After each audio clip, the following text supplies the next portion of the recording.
For years, our family did treatment foster care for troubled teens. They were all between the ages of 12 and 18 years old. And when they came to our home, we noticed instantly that they came from different backgrounds. Many of them had been abused because this was treatment care. This was the type of care where they needed to heal in some way or another. In fact, this was one of the highest levels of care. In our state, it was called level 3 treatment care. If they didn't make it in our home, then they would end up institutionalized or in other places. Well, we didn't just want them to have a behavior change. We wanted them to have something better, something that could last their lives, where they would truly be transformed. We wanted them to have a change of heart. And we wanted them to have a vision of the future for future relationships that would be good, whole, healing, productive, just what they needed for success.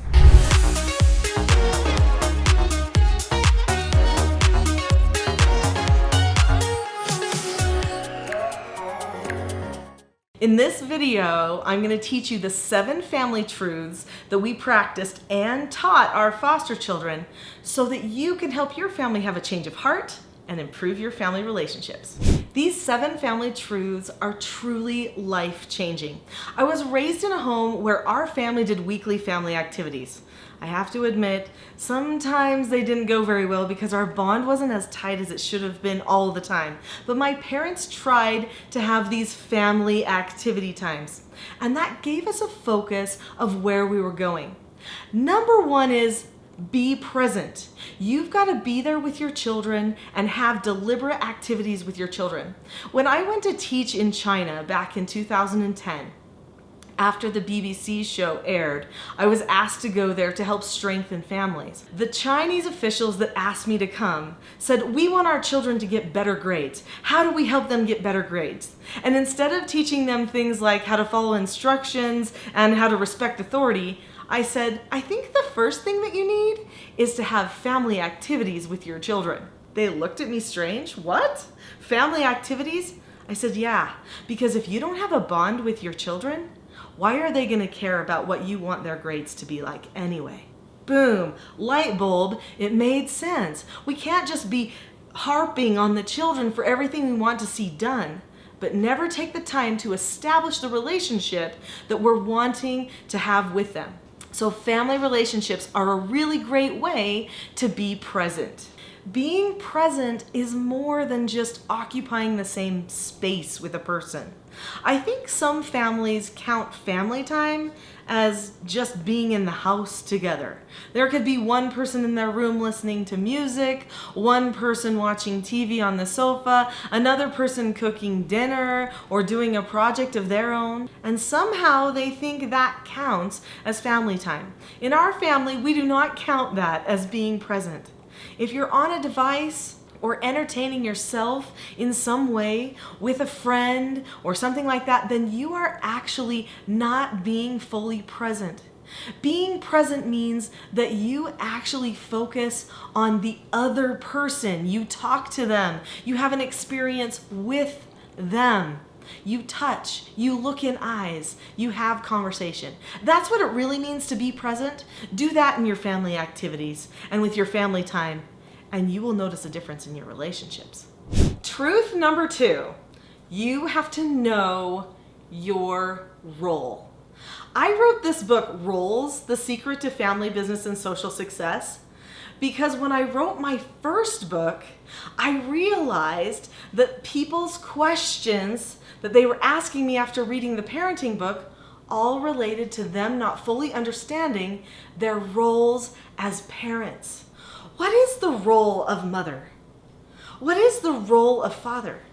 What is the role of 15-year-old son? Hopefully, the things that came through your mind when I said that weren't mother makes food, dad goes to work. Anyone can go to work. Anyone can make dinner or fold laundry, but not anyone can nurture the heart of another person. Not just anyone can give the security to a child that a father can give by being a strong presence in that life. Knowing your role is vital. Parents are abdicating their roles, and what happens when they choose not to be the nurturer and the protector is they end up damaging their relationships. They don't know that. They think, why am I battling with this person all of the time? And it's because the person doesn't know that they're a learner, and the parent doesn't necessarily want to be a teacher.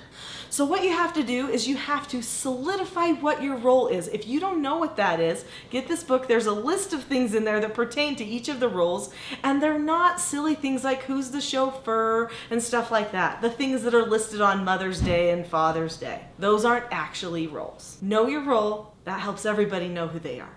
Number 3 is to know their potential. Do you know who they really are? When that baby came to you the first time, you looked at that little child and you thought, this child is amazing. He has such great potential. Or, I wonder what she'll do with her life. Will she have children one day, just like I did? We think things like that when they're children, and we look at their potential, but then as they get older and they start to make mistakes, be defiant, do all these different things that seem to make life annoying or inconvenient for us, we actually sometimes lose focus of their potential. Who are they really? Where are they going? Do they really have to be perfect right now? No. Childhood isn't about being perfect. It's about learning. And you're the teacher. That's your role. They're the learner. Embrace that. Help them get to the next level. If you can see their potential, you don't have to take their mistakes personally.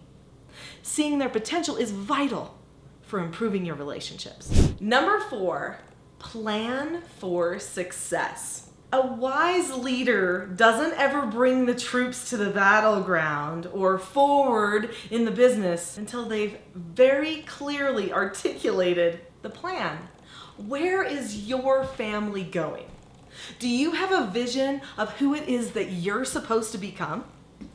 Making a vision for the family is powerful.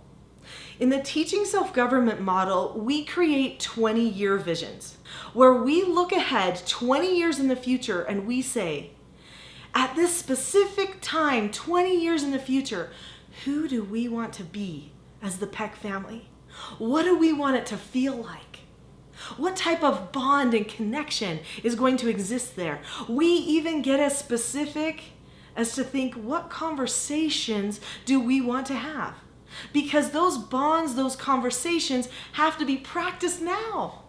And then when we have this picture, this vision of the future of where we're going, then we can create a mission, a statement that tells us how we're going to get there. Visions, family mission statements, and meetings help the family have a plan of why they would even care about improving their family relationships, where they're going, and help them have a place to check up along the journey. Do you have family meetings in your family? Our family has 3 different types of meetings. We have couples meetings, family meetings, and individual one-on-one mentor meetings with each of our children each week. These meetings help us stay the course toward becoming that family we planned to be 20 years in the future. Number 5, don't take it personally. Whatever happens, whatever mistakes they make, you have to decide ahead of time not to take it personally. Anger, frustration, stress, rage, all of these things ruin family relationships. You have to decide to have calmness. It's vital, it's so important.